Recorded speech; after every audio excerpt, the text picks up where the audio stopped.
Coach Experience podcast is brought to you by TopSport. TopSport is Australia's #1 bookmaker and personally my bookie of choice to get the best odds, offers and much more at the touch of a finger. TopSport is also the home of Australia's best same-game multi. With most other bookmakers, adding legs onto your multi decrease the odds. With TopSport, the odds always stay the same. So you love punting on the rugby league? TopSport is the place for you. You love punting on the cricket? TopSport is a place for you. You love punting on the trots?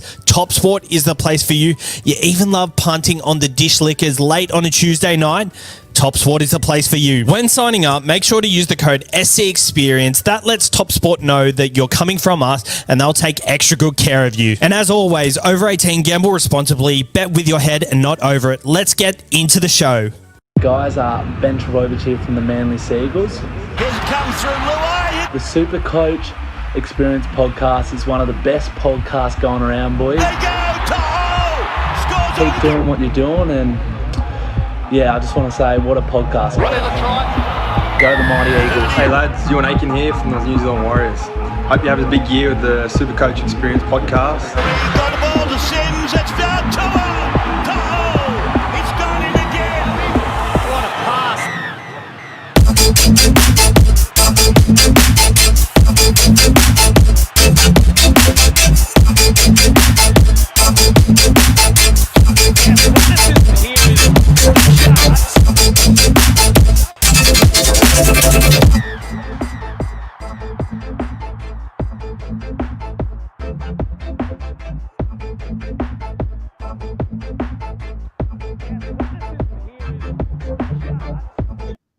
Hello and welcome to the Supercoach Experience podcast. I'm your host, Brendan Savage, and I'm joined here by Big Les from Big Les's League podcast. How are you, Big Les? I'm not doing too bad, mate. Happy to be on. Very happy to have you on. This is something different that we are trying out. This is going to be a finals edition podcast.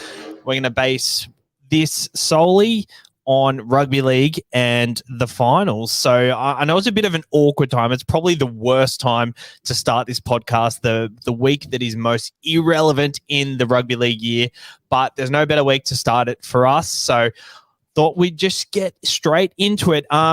Big Les, how are you? And how has your journey been podcasting? I got you on because I think you're a similar content creator to myself and you just have the passion for podcasting. Yeah, totally, mate. Been very passionate since the get-go.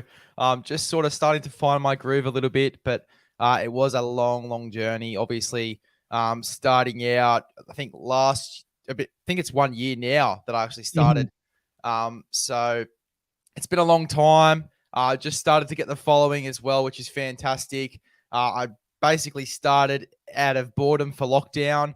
Got straight into it and I've been loving it ever since. And it's been awesome. It's been so good just to have that fan reaction, have something away from school as well. And it's been fantastic. I've really loved it. And it's been an awesome journey and I can't wait to keep going with it. Isn't that kind of how every social media career has kicked off? COVID lockdown? Oh, I know. It's been hectic. I think that COVID lockdowns inspired a lot of people. I find that there's been a real growth in NRL pages. And I think that it's mainly because of that lockdown. People are bored. People want to talk about what they're passionate about. And I think it's awesome. It's really awesome to see all these new sort of rugby league brands come out. And yeah, I've loved it. And I've loved me personally having this podcast on my own platform now. It's been a real joyride. And yeah, as you said, because of lockdown, I think that it's really inspired this run of podcasts to come through. So yeah, totally. Lockdown has been a big influence for all these podcasts to come in. It's very good. Obviously, there's Bloke in a Bar, Rugby League Guru, and Clarkie's Column, who are all they've kind of paved the way for all of us, but there is no cookie cutter way to exactly go about it. So I'm sure you've kind of based some things here and there off those blokes, and you're kind of learning things as you go and creating your own style. I notice you do a lot of shorter podcasts, which is great because it's the bite-sized kind of podcast that people can do to just listen to on the go. Rugby League Guru does a lot of that, and he does that great. I'm sure you got a bit of inspiration off him. Yeah, totally. Copy the best to be the best, man. I think that Just having to watch all these guys, like, as you said, Bloke in a Bar, Rugby League Guru, even Hello Sport to some extent. I know they do much longer ones, but just the style of podcast which they do, it's very entertaining for the viewer. So yeah, watching these guys that are at the top now and sort of, taking pieces of what they do. And as I said before, copy the best to be the best.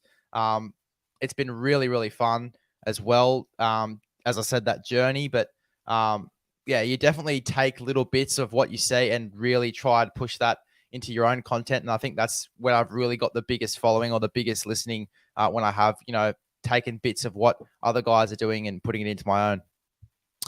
Very good.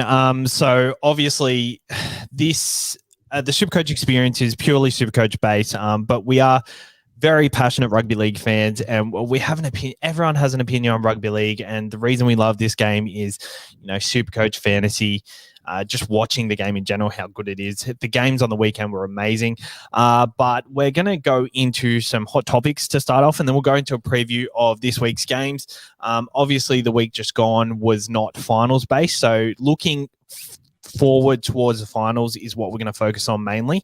And I guess we'll put up our opinions here and there for certain things. We'll start off with the Ben Hunt contract negotiations. So he was offered $700,000. He asked for $850,000. What are your thoughts on this situation first up?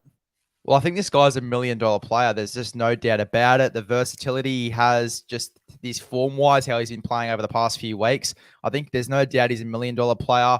He should have kept the contract he was on for the $1 million. But I think it's more so of the standpoint, not of how Ben Hunt's playing, but just they want to get some more guys into that club. Obviously, they were doing the Moneyball sort of tactic over the past year. It's sort of worked. It sort of hasn't. And I think they want to get more stars into that club. So, downgrading Ben Hunt, I think, is the way to do that. But I don't know. I just think it's not really going to work, because I think it might push Ben Hunt to maybe go back to the Broncos and play hooker there, or go to the Dolphins, a new club that can pay him much more than what the Dragons can. So it's interesting. I think the Dragons are holding that money to, invest in other guys, but it's going to be very interesting what happens over the next few weeks. It's very, very interesting topic. I see what they're doing, though. Like the top 100 rich list was released a couple of weeks ago, and in the top 10 of the top 100 were Dragons players. So I get they're trying to manage their cap a little bit better than they have been, but Ben Hunt is not the person to lowball. Personally, imagine seeing him at the Dolphins under Wayne Bennett next to Anthony Milford with Cody Nikorima coming off the bench. How good would that be? That's the big topic, mate. Would you play him at 7 or would you play him at 9? That's the big argument that's going around at the moment. I think there's not 16 great full halfbacks in the game to go around. So if he isn't playing 7, then a club is going to snatch him up to play 7. That's my opinion, but he's a better hooker. So I do agree with you. Yeah, it'll be very interesting to see. Yeah, sorry. It all depends on what he wants. If he wants to play halfback, he's got to play halfback, right? Yeah, totally. It depends where he wants to be. He's come of that age now where he's sort of in his peak, and I think coaches are going to be more reliant to, put him where he wants to be. But I think from what we saw from Origin, well, from what we've seen from him at hooker, he's definitely a better hooker than he is a 7. Mm-hmm. So it'll be interesting to see if, as I said before, a Brisbane try and snatch him to have him in the spine with Renault, with Gamble or Ezra Mam, depending on who they go for. Reece Walsh as well. I think any chance to fit him into that spine, I think they're going to go for it. But yeah, I think I agree with you in the fact that there's not too many good 7s that are going around. So it'd be very interesting to see, as I said, over the next few months to what happens with Ben Hunt. I think him at 9 at the Broncos would be nearly the only place I would want him at 9, but geez, it's a real tough one. Moving on, Graham Annesley has come out and said repeat offenders for high grade fines throughout the judiciary system are going to be charged worse and get harsher fines. So what are your thoughts on this? I think this is a really weird one. The start of the season, they came out and pretty much said every year you're on a clean slate, but they've kind of backflipped on that to some extent. What are your thoughts on it? Well, I've noticed over the past few weeks, there's been more fines handed out than there have been suspensions. But yeah, this is so weird for me. I think a new year, a new slate is the way to go with these sort of things. And I think that catching out repeated offenders again and again, giving them worse punishments again and again. Imagine seeing a Nathan Cleary out for 8 to 10 weeks in a game or in a series of rugby league. I mean, it's not on. It was not on. I don't think that it's the way that this should go. I think that repeat offenders, as the year goes on, a new clean slate, as you said before. So, to be honest, I don't agree with this at all. I think that, as I said, the new year, new slate. I get it if it's over with a one season. Like, for example, Latrell Mitchell, he got suspended a few times last season. If it's a few times over the one season, I can sort of understand it. But over multiple seasons, I think it's just not the way to go. No, over one season, 100%, because you get that warning, and then the next time you pretty much go on. I think hot topics here: Nelson Asafa-Solomona, Cameron Munster, Jared Warrior-Hargraves. I've heard a lot of people recently call them grubs. I've seen grubs online, grubs. But personally, as a rugby league fan, I love seeing that passion. And I think that if you have a bloke like that in your side playing with that much passion, you can't replace that. Yeah, totally. I think that there's a little amount of guys that just give you that spark, that energy, and really hype up the team, like Jared's and like your Nelson Asafa-Solomonas that are just mongrels in the middle. And to find them like 4 to 8 weeks. Lindsay Collins, for example, I don't think he should have been fined or suspended at all. I think he should have been playing next week. I don't think it was too bad what he did. I get it if he was a repeated offender, but he really wasn't. So yeah, it's a very interesting topic, especially with the repeated offenses in 1 year. But finding these guys for long-term suspensions for little things, especially when they're not, big offenders or have done it multiple times in the year, I think it's just silly, to be honest. I agree. Just while I've got the thought up, Victor Radley's concussion on the weekend, did you manage to catch it? I did. I actually watched him convulse on the ground. I watched the whole game. It was really, really confronting. It was really confronting, yeah, and especially since there was kids around as well. Like, I had my cousins over because they come down from the coast, and we were watching that game, and it was really confronting for them. It was really confronting for us adults. I call myself an adult, but it was really confronting for all of us having to watch that. Like, they shouldn't have shown it on live TV. But then again, I watched. What can you do? Live TV. Yeah, I know. NRL Physio actually put out a post, and he was talking about the convulsing on the ground and how it doesn't really relate to concussions and the severity of concussions. I a little bit surprised that Robbo didn't name him this week. I mean, then again, obviously it was a pretty bad concussion if he was convulsing on the ground. But NRL Physio, the stats that have come out saying the severity doesn't, correlate with the convulsing, and he was out after the game shaking hands, and he looked reasonably all right.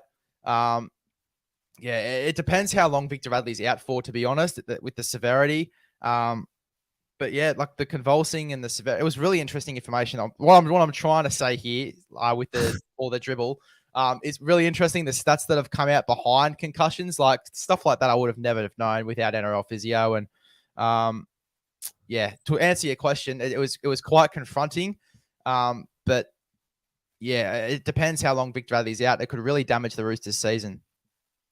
Really could. It's bizarre that it makes no difference, the fact that he was convulsing compared to had he just laid there lifeless. But, that looked really bad. But as soon as he was holding his arms up and his arms are up, I was like, okay, we're all good here. And he was up having a beer after the game or something. So, really good to see after that. But it was very scary. I guess before we move on to the team previews, we've got one more little light-hearted subject. Today, Cameron Murray actually met Hasbulla, and this is what happened.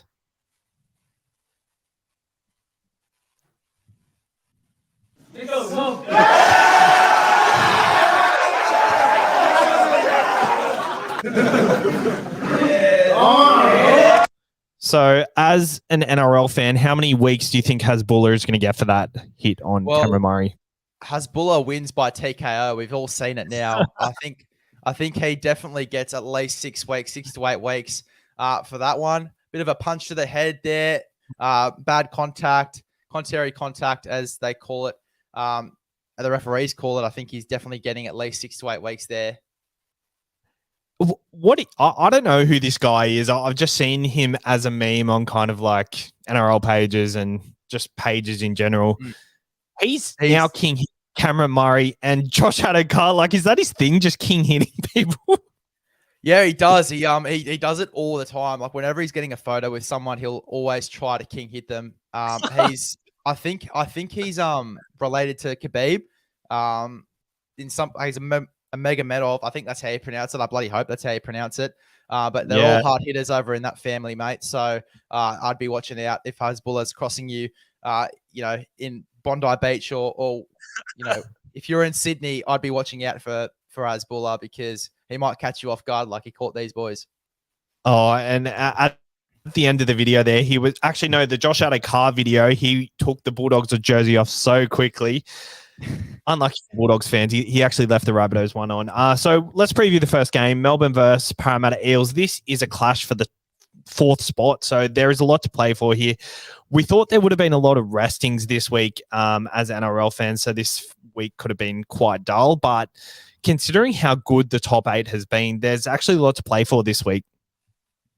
Yeah, for sure. I mean, there's obviously you've got down here the Eels and the Storm battling for the 4th spot. You've got the Broncos and you've got the Raiders as well battling for the 8th spot. The Raiders, they're pretty much sliding into the top 8. Broncos need to win big on the weekend. There is a lot to play for this weekend, a lot to play for. Obviously, there's the last time you're going to see some teams this season, obviously, because it's the end of the regular season. So it'll be a really good, interesting little few games. But, definitely a lot to play for these top sides. Tom Eisenhuth is out. His season is over with a syndesmosis injury. Kamika back to the bench. Josh King named to start and Smith to the bench. We assume that's going to be a late game day change. As always, Bellamy, he's not fooling anyone there. Who are you going for in this game? Who you think is going to win? Well, for me, Parramatta at home looks really, really attractive as a bet. The Storm obviously came off a loss against the Roosters. You don't often see them lose 2 or more times in a row, but we did see it only a few weeks ago. So, look, it's a tough one. I'm probably going to take the Eels at home. I think that Mitch Moses and Dylan Brown have been in some really good form at the moment. I don't know if that's a smoky or not. I don't know if you'd call that a smoky, but I'm going to go Eels at home for sure. I reckon Gutho, he's been in some real good form at the moment as well, especially after last week. Moses and Dill Brown, though, they're definitely the key ones to watch in that side. Well, via Top Sport, Parramatta Eels are the outsiders at $2.02. Melbourne Storm are $1.82. I think Parramatta are going to win this one, but I wouldn't be surprised if Melbourne get up for this. Early in the season, I was not convinced Parramatta could be a premiership threat, but if they win this week and they come 4th, what are your thoughts on their premiership credentials? For Parramatta, I don't know. It's a very interesting one because they do end up folding at the back end of the finals, and that's me being totally anti-Parramatta there. But I'm anti-Parramatta as they come. But honestly, last week they were good. They were really good. Unreal. They were unreal last week. So I'm going to take Parramatta to beat the Storm here and then move up to the 4th spot. Melbourne, I just don't think they're going to get the job done. I think that they've had a really rough go this season. I think Mike Acevo and Wonga Blake are going to be scoring tries on the edge there. Noffa and Xavier Coates could definitely do the same. I reckon Melbourne could definitely take this game if they wanted to, but I think Parramatta are just going to start off really strong, especially with the forwards they've got in Campbell Gillard and Junior Paolo. I think they're going to start off really strong, and it's going to be a tough battle in the forwards, but I just think that I don't think Melbourne have what it takes. Parramatta at home, it just sounds really, really attractive to me. So I think Eels definitely get the job done here. I think Parramatta definitely they're my pick, especially as outsiders, $2.02. They win this game. They go into 4th. They play Penrith the first week of finals, and then the later chance they get to versus Penrith will be in the grand final. So could you imagine a Parramatta Penrith grand final? That would be hectic, and it would be such a tough game. You remember last year with that Parramatta and Penrith game to get into, I think it was either the game before the grand final or the actual grand final. Yeah. It was one of the toughest games I've ever seen. It was such a dogfight in the middle. Obviously, that Junior Polo drop ball, I think it was, that ended the game, but it was a tough game. It is as tough as they come. So if these two guys match up in the grand final, Penrith and the Parramatta Eels, it's going to be one of the toughest games you'll ever see. It will be one of the toughest grand finals I reckon we'll see, and I reckon it won't be close by any stretch. Oh, we'll be close. It will be very close. We'll be very close by not much of a stretch. Yeah. So if they win, if they win this week, what do you give them their chances against Penrith the week after?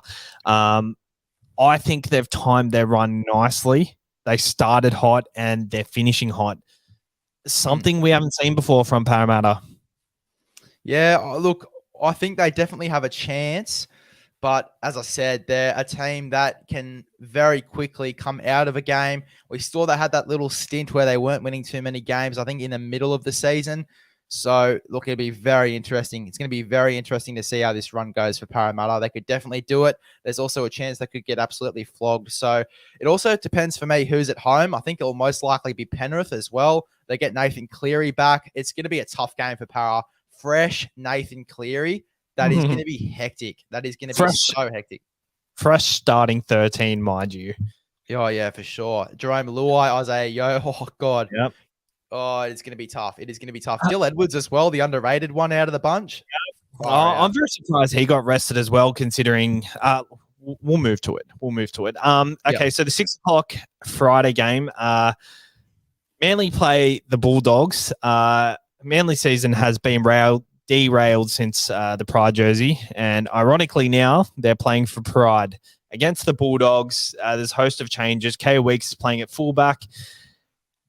Is he a chance for that starting 5'8" position next year over Josh Schuster? I've heard a lot of chat about it, and the fact that he is in that starting side could be a sign.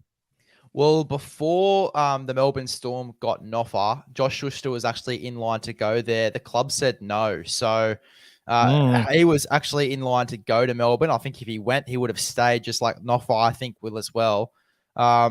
It's very interesting. I don't know why, but Schuster's obviously been the 18th man for a few weeks. He's only just sort of started to get back into this side.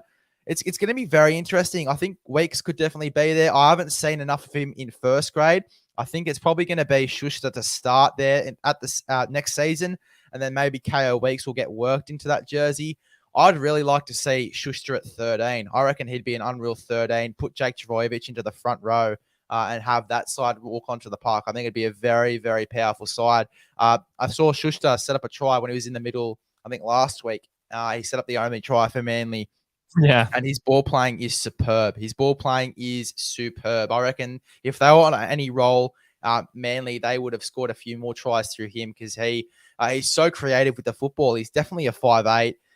It's going to be interesting. I think it's very interesting. I've seen a lot more of Schuster than I have of KO. So, look, I need to see a bit more of KO before I definitely make a definite decision.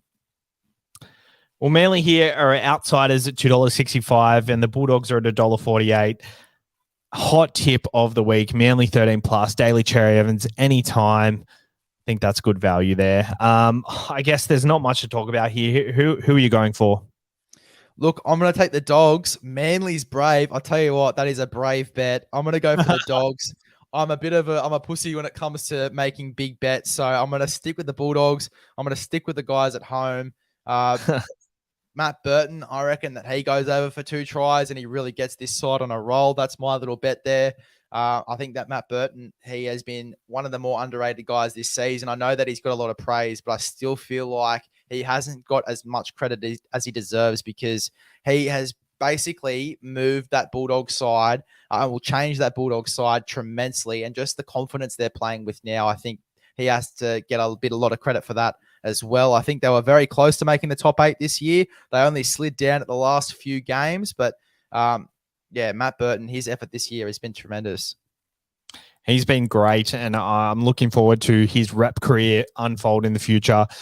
Interesting to see what happens next year with Tommy Turbo and Latrell Mitchell back in the fold. Maybe he'll contest for that number 6 jersey, but that is a next year problem. Moving on to the potential game of the round, 7:55 on Friday. The Roosters versus the Rabbitohs. We've got Victor Radley out with the concussion. Hopefully he is back for finals for them. We've also got Damien Cook on the other side of the park, sideline with COVID. He nearly passed with a little bit of a loophole by Anthony Albanese, but I think he's been rested anyway. So that's, I guess, good news for both sides. And yeah, what are your thoughts on this game, and what are you looking out for? I think that Lindsay Collins off the bench is also going to be a big loss. I think Tupou on the wing is going to be massive. Campbell Graham for South Sydney, I think he's going to be massive as well. I don't know. Last time South Sydney did smash the Roosters, and just because they got in their heads as well, they had most of their stars in that one. So look, it's going to be very, very interesting. Obviously, South without Damien Cook, I think it's going to be much harder for them to get on the front foot, particularly because Damien Cook, he loves to go for a scoot. He loves to come out of dummy half and just create trouble for his side. So it's going to be much harder for them to get on the front foot. I'm going to go with the Chooks here. I reckon I'm going to go with the Chooks 13 plus in this one. I am a South supporter, but as I said, I am not a one for big bets. So I'm going to go for the Roosters. I'm going to go for the Roosters 13 plus. I'm going to go Manu. I reckon Manu has a day out, particularly last time since Latrell Mitchell got in with that cheap shot. I think that Manu just has a day out, gets back at him for that one. It's going to be a Manu special. I like that one. Roosters 13 plus at $3.70 and $1.80 head to head. I really like that one. The next game, 3 o'clock on the Saturday. There's a lot of nothing games this week. It's the Warriors versus the Gold Coast Titans. The Gold Coast Titans have kind of turned a corner a little bit. What are your thoughts on them, and what do you think their aspirations are heading into next seasons? I think this is going to be just an average, mediocre game, especially for both sides. Not going to be in the finals this season. But look, I think next season, I think the Warriors, they've got a few guys coming into the side. Tamari Martin. They've also got Chansticle Clockstad. It's going to be an interesting. I want to get your thoughts on this just quickly. Tamari Martin and Chansticle Clockstad both coming into the side. Tamari's played a lot of fullback. Do you reckon that Chance plays center, Tamari plays fullback, or do you reckon Tamari plays 5'8" and Chance plays fullback? It's a very tough one. I hadn't really thought about it until right now, but just thinking off the bat, initially I thought Chance Nickel Clockstad would be fullback, and they'd kind of go away from their attacking type style and start to turn into a gritty type side. They've got a new coach coming in Andrew Webster. Is that his name? I think so, yeah. Assistant coach at the Penrith Panthers. He's going over. I think they're going to move into a more gritty style of football, but that might mean that Chance goes into centre because their outside back defense has been terrible in the last few weeks, and just in general throughout their longevity. So I don't see Tamari playing 6. I think they're going to play Johnson and maybe a Volkman, but they haven't stuck with Volkman this year. So maybe their plan is to go Tamari 6, Johnson 7. Maybe Johnson doesn't even play 7. I don't know. But yeah, at least they've got options there at fullback, and it probably suits their type of style that they're going to go for. It's a very veteran halves pairing, Sean Johnson and Tamari Martin as well. Be very interesting to see how they go. Obviously, Tamari Martin doesn't have the same flair that he did when he was playing for the Cowboys. That really, really fast football sort of mentality. It's a much slower game now for Tamari Martin. So it'll be interesting. It'll be very interesting. We haven't seen him at 6 this season, I don't think. I think he's been playing mostly fullback. For me, I don't know where Chance is going to go. Probably most likely fullback with Tamari at 6, particularly since Chanel Harris-Tavita is going to be out as well. He's taking a rest from rugby league. It'll be very interesting direction for the Warriors. In terms of the Gold Coast Titans, Kieran Foran coming into the side. It'd be so interesting to see where he fits in, because this is going to be massive. Tanner Boyd's recently come into the side to play 7. You'd think that AJ's probably going to play 6, maybe Kieran go to 7. Jaden Campbell, if AJ goes to fullback and Kieran Foran goes to 6, maybe Toby Sexton or Tanner Boyd in the 7, there's no place for Jaden Campbell. So it's going to be a big reshuffle for them, a big reshuffle. I was really confused about this for a long time. I was not sure what direction they were going to go in, but last few weeks they've stuck with Brimson at 5'8" and Campbell at fullback, and it seems to be what they need going forward. They need that spark in 6 and 1. Kieran Foran's going to come in and play 7, and he's going to control the ship. Tanner Boyd has been surprisingly good for mine. I'm surprised they didn't give him a chance much earlier.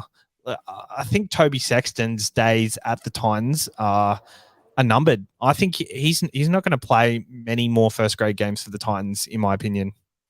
Yeah, totally. But I think with Tanner Boyd, like I've seen him come in a 14 jersey and play a number 9 role. I think he's very similar to Ben Hunt. I think he's a better 9 than he is a 7. So if he were to slot into the 9, then you can have room for Toby Sexton there. But yeah, as you said, if they're planning to play Tanner Boyd at 7 next year, Toby Sexton is a bit of pressure on him next year. He has to play some good football to work his way back into this side.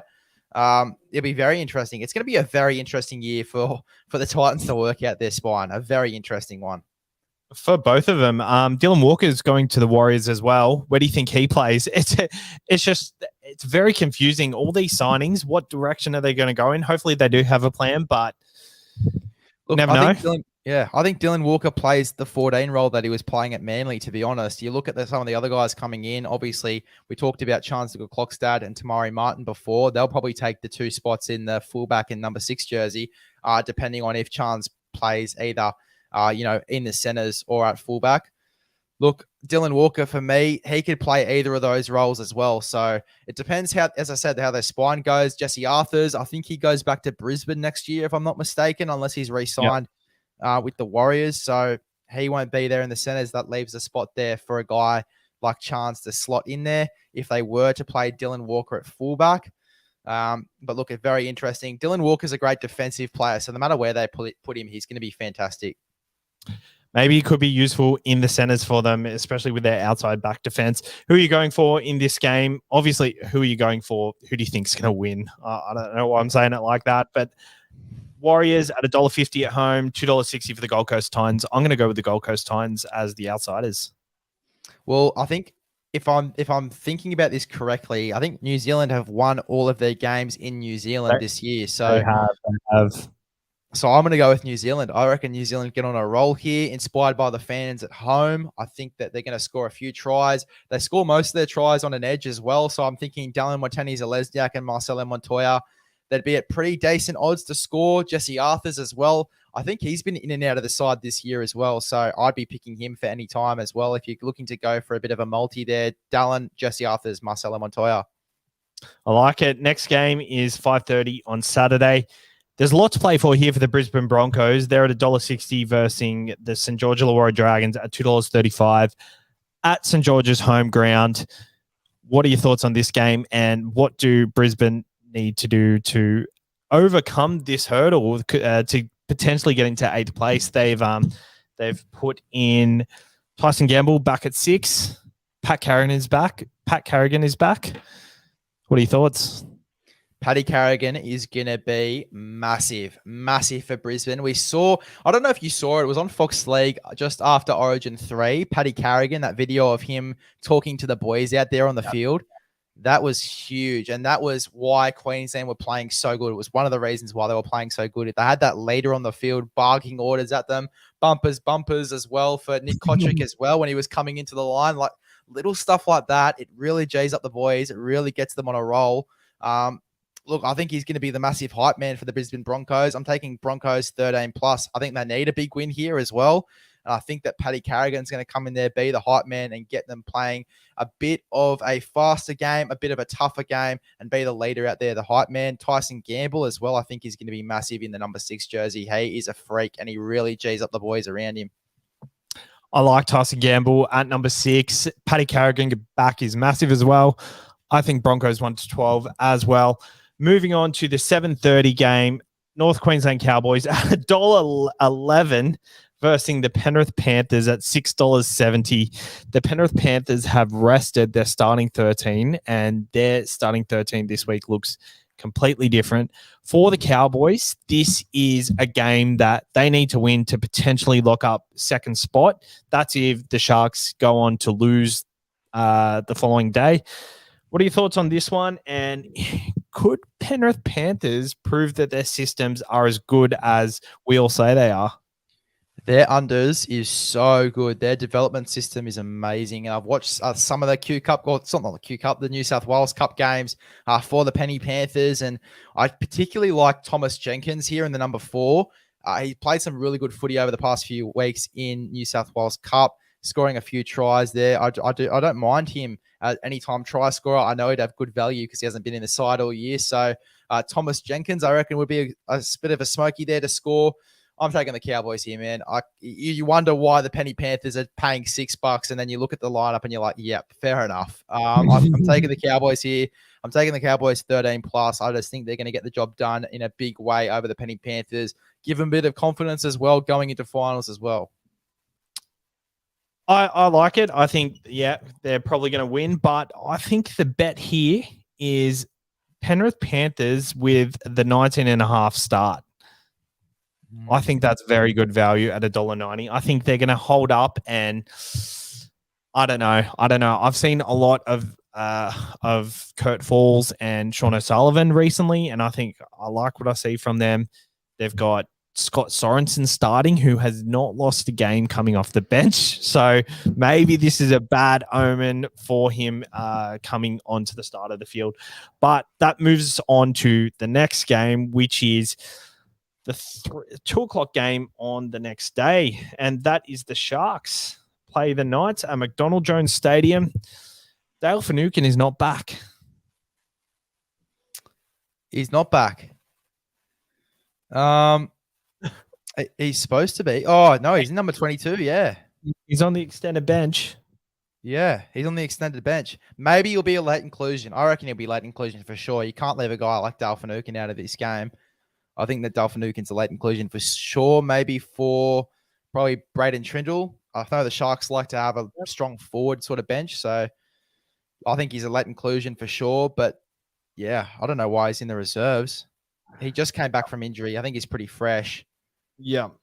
Do you think the Sharks have put together 100% convincing performance? Like, could it potentially be coming this week?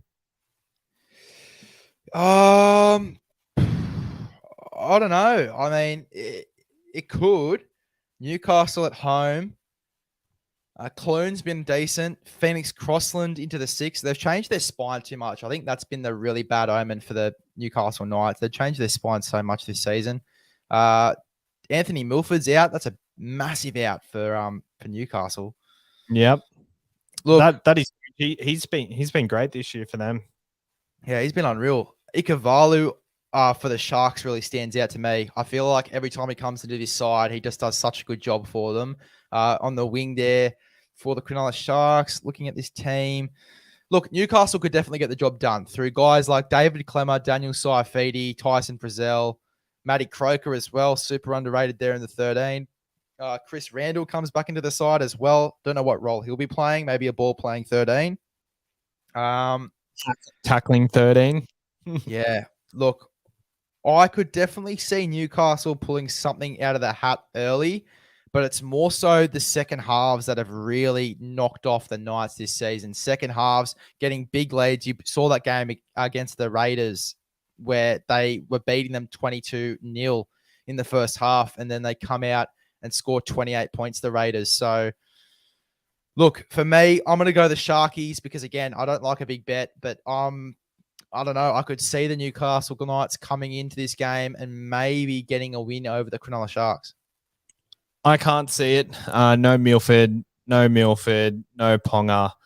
I think they're just lacking a bit of attacking spark. So I think the Sharks get the job done convincingly here. Yep. Sharks at $1.12 versus the Knights at $6.25. There's no value anywhere there. Last game of the round, Canberra Raiders versus the West Tigers. The Canberra Raiders need to win this one to seal it.